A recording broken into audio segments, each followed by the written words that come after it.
Bismillah. Assalatu wassalamu ala Rasulillah wa ala alihi wa sahbihi wa man tabi'ahu bi ihsan ila yaumil qiyamah. Amma ba'd. Ikhwati fillah, a'azani Allah wa iyyakum. Kita lanjutkan pembahasan kita mengenai tauhid asma wa sifat. Dan bab tauhid asma wa sifat ini sangatlah penting untuk kita pelajari. Bahkan hal ini adalah bab ini adalah bab yang paling rentan dan paling berbahaya, mempunyai celah bagi orang-orang yang di dalam hatinya ada kejelekan, di dalam hatinya ada keburukan. Untuk apa? Untuk menyamarkan Islam, untuk menyamarkan akidah yang benar dari kaum muslimin. Maka harus dipelajari lebih dalam dan dipelajari lebih intens tauhid asma wa sifat ini. Sedangkan di dalam kitab Al-Mu'taqadus Shahih hanya menyinggung secara umum terkait dengan sikap seorang muslim atau ahlu sunnah wal jamaah di dalam memahami tauhid asma wa sifat. Nah, setelah kemarin kita mengetahui bahwasannya ada 3 sikap bagi seorang yang ingin menyebut dirinya ahlu sunnah wal jamaah di dalam memahami tauhid asma wa sifat, terutama dalam masalah sifat. Yang pertama, menetapkan sifat itu sendiri. Baik sifat tersebut ditetapkan oleh Allah atau Rasulullah SAW untuk Allah. Ini kita berbicara mengenai sifat Allah ya. Yang kedua, ketika kita sudah menetapkan sifat Allah, kita tidak menganggap bahwasannya sifat Allah mirip dengan sifat makhluknya. Tidak. Karena Allah Ta'ala berfirman, laisa kamitslihi syai' wa huwas samiul basir.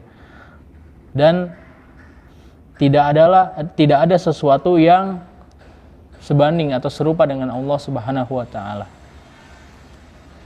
Karena Allah Subhanahu wa Ta'ala memiliki sifat yang kita tidak boleh mengatakan makhluk juga punya sifat tersebut, sama dong, tidak. Karena sifat Allah itu eksklusif bagi Allah, khusus bagi Allah. Mereka yang bilang ketika kita menetapkan suatu sifat bagi Allah, contoh al-wajh, maka kita menyamakan Allah dengan makhluknya karena makhluknya mempunyai wajh. Dusta mereka. Karena wajah makhluk dengan makhluk yang lain berbeda. Ya kan? Wajah makhluk misalkan seekor binatang, kita bilanglah kera misalkan. Kera wajahnya berbeda dengan wajah kuda, berbeda dengan wajah gajah dan lain sebagainya. Apalagi mereka bilang, ini kan kalau kita bilang wajah kedua binatang tersebut, kuda dengan kera tadi sama, maka kita yang bodoh. Karena jelas-jelas berbeda wajah muka kedua binatang tersebut. Maka apalagi ta'alallahi amma yasifun, maka apalagi wajah Allah Subhanahu wa Ta'ala berbeda dengan makhluknya, sangat-sangat berbeda. Hanya Allah yang tahu kaifiyatu wajhillahi ta'ala. Hanya Allah yang tahu bagaimana bentuk wajah Allah Subhanahu wa Ta'ala itu sendiri. Yang Anda terangkan kemarin, nanti Allah menyingkap hijabnya, tirainya, yang menjadi penghalang untuk melihat wajah Allah Subhanahu wa Ta'ala. Di mana? Di surga.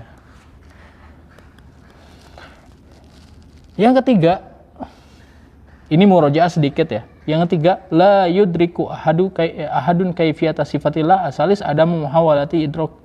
Yang ketiga, kita tidak boleh untuk mencari-cari atau bertanya-tanya bagaimana bentuk sifat Allah Subhanahu wa Ta'ala.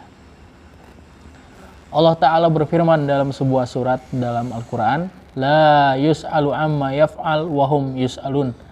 Tidaklah Allah ditanya apa yang Allah lakukan, apa yang Allah kerjakan. Tidak boleh kita menanyakan hal itu. Wa hum yus'alun.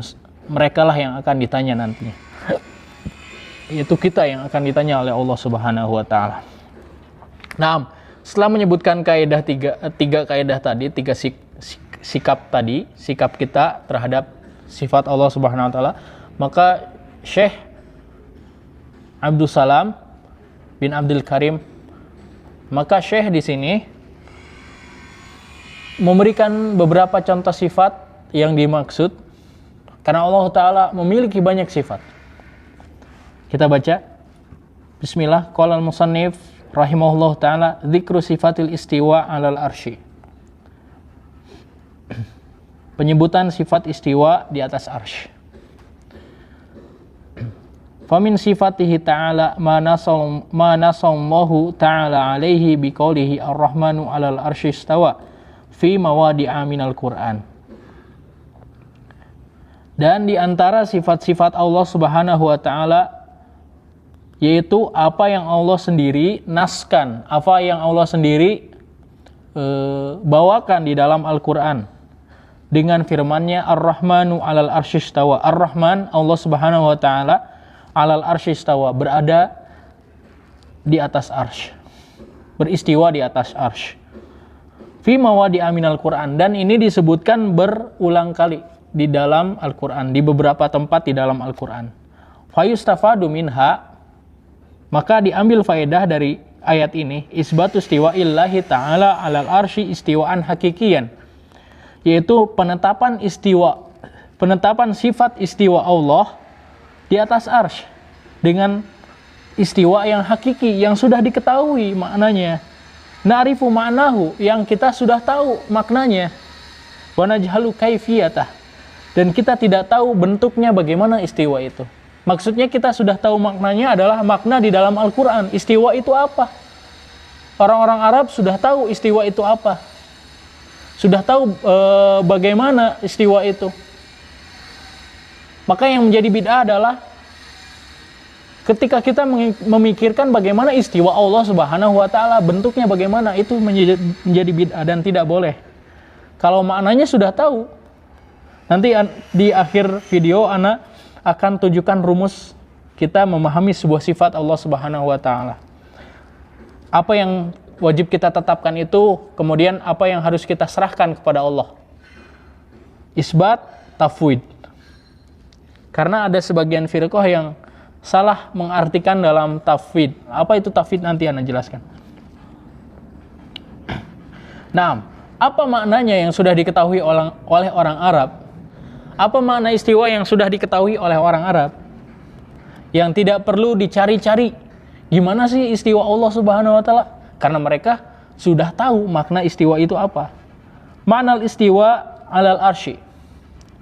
Fa ma'nahu al-'uluwu wal irtifa. Istiwa itu maknanya, makna istiwa di atas arsy, istiwa itu maknanya al-'ulu wal irtifa, tinggi. Irtifa juga tinggi. Di atas yang lain, tinggi di atas yang lain. Bidza jaa lisanul Arab, dengan inilah arti bahasa Arab datang, yaitu tinggi, al-irtifa, al-ulu wal irtifa, tinggi di atas yang lain. Wattafaqu ala hadzal ma'na ahlus sunnah wal jamaah. Nah, ahlus sunnah wal jamaah sudah bersepakat dalam mengartikan istiwa di dalam Al-Quran seperti ini, tidak diubah-ubah, tidak ditakwil. Istiwa, istaula. Istiwa itu maknanya adalah istaula, menguasai. Tidak, itu pentakwilan yang batil, yang berasal dari akal, dan dilakukan oleh beberapa kelompok yang tersesat karena mereka mendahulukan akal, dan mereka mentakwil bahwasannya istiwa itu adalah istaula karena mereka tidak mengetahui makna istiwa kalau dinisbatkan kepada Allah Subhanahu wa taala. Dan mereka tidak menetapkan makna istiwa dengan bahasa Arab tadi. Al-ulu wal irtifa kepada Allah Subhanahu wa taala, karena mereka menganggap kalau kita mengartikan seperti itu maka kita menyamakan dengan makhluknya. Mereka mendahulukan akal. Harusnya kita tetapkan, karena Allah telah menetapkan istiwa bagi dirinya. Adapun makna kita sudah tahu. Dalam bahasa Arab istiwa artinya al-ulu wal irtifa. Al-ulu wal irtifa. Yang tinggal kita serahkan adalah kaifiyah. Bentuk istiwa Allah bagaimana, itu yang kita serahkan kepada Allah Subhanahu wa taala. Nah, di sini di selanjutnya dijelaskan oleh Syekh, ada ma'rifati kaifiyatil istiwa. Tidak diketahuinya kaifiyah al-istiwa, bentuk dari istiwa tadi. Amma kaifiyatu hadzal istiwa fala ya'lamuhu illallah wahdahu la syarikalah. Lihat. Adapun bentuk dari istiwa tadi, bentuk hakiki dari istiwa tadi, fala ya'lamuhu illallah wahdahu la syarikalah. Tidak ada yang tahu kecuali Allah Subhanahu wa ta'ala semata. Jadi, orang-orang yang menisbatkan dirinya kepada ahlu sunnah namun masih mentakwil makna istiwa tersalah. Karena mereka mendahulukan akal dan mereka berpikir bahwasannya ketika kita menetapkan istiwa, kita menyamakan Allah dengan makhluk. Padahal Allah sendiri yang menetapkan istiwa bagi dirinya. Dan para sahabat radhiyallahu anhum memaknai istiwa dengan makna bahasa Arab al-ulu wal irtifa dan tidak mentakwil. Karena mereka prinsipnya adalah isbatus sifat, menetapkan sifat. Dan tidak apa? Prinsip yang ketiga tadi, ada muhawalati idroki kaifiyah. Mereka tidak mencari-cari bagaimana bentuk kaifiyah sifat Allah Subhanahu wa ta'ala. Itu yang terpenting, yang tidak dilakukan oleh para ahlul bidah. Dan ini masalah akidah, kita harus tegas, ini hak, ini batil. Kemudian yang kedua, zikru sifat as-sam'i wal basar, ini 2 dan 3. Penyebutan sifat as-sam', pendengaran, dan al-basar, penglihatan. Wa min dzalika aidan qaulullah ta'ala innallaha kana sami'an basira. Sesungguhnya Allah dialah yang maha melihat dialah yang maha mendengar lagi maha melihat. Di dalam surat An-Nisa ayat 58. Fa yustafadu min hadhil ayah wa nahwiha isbatu sifati sam'i lillah.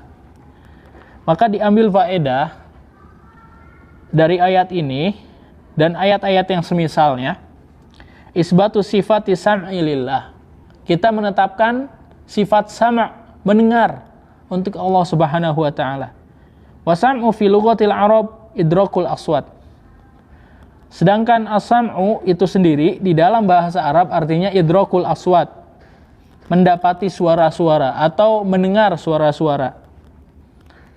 Sama dengan mendengar suara-suara.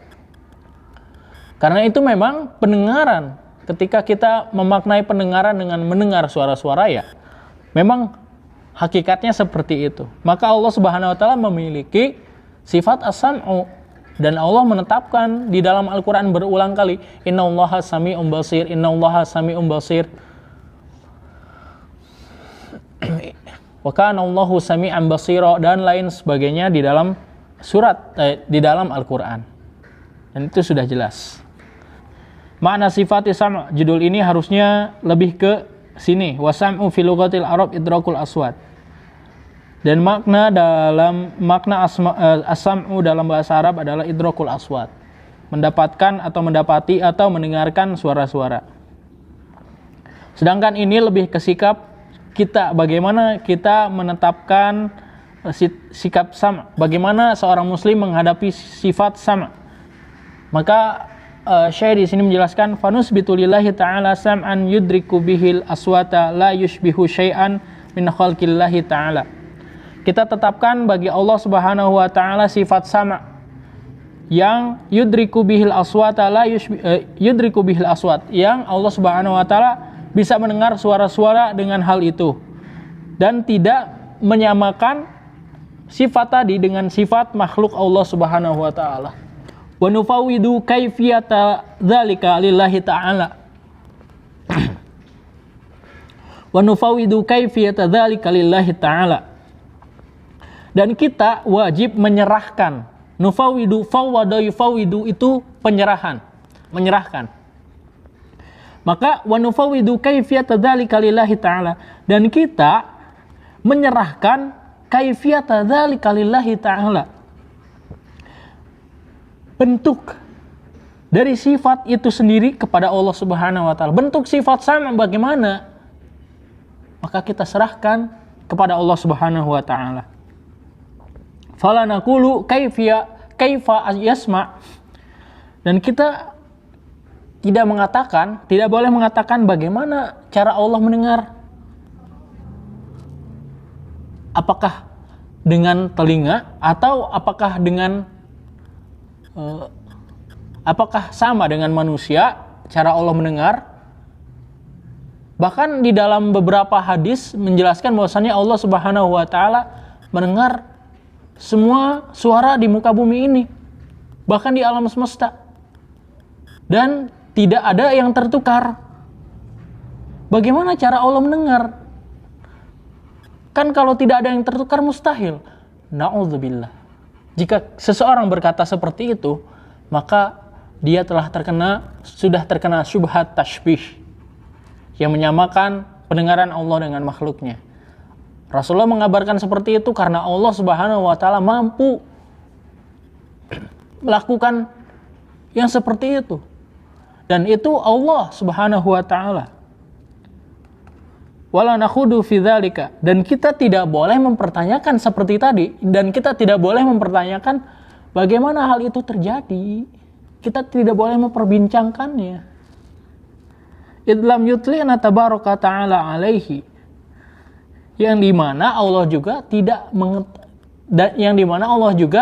tidak memberitahukan sedikit pun kepada kita tentang sifat Allah Subhanahu wa taala tersebut.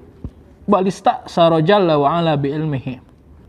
Akan tetapi Allah menjadikannya sebagai sesuatu yang dia khususkan untuk dirinya sendiri dengan ilmunya.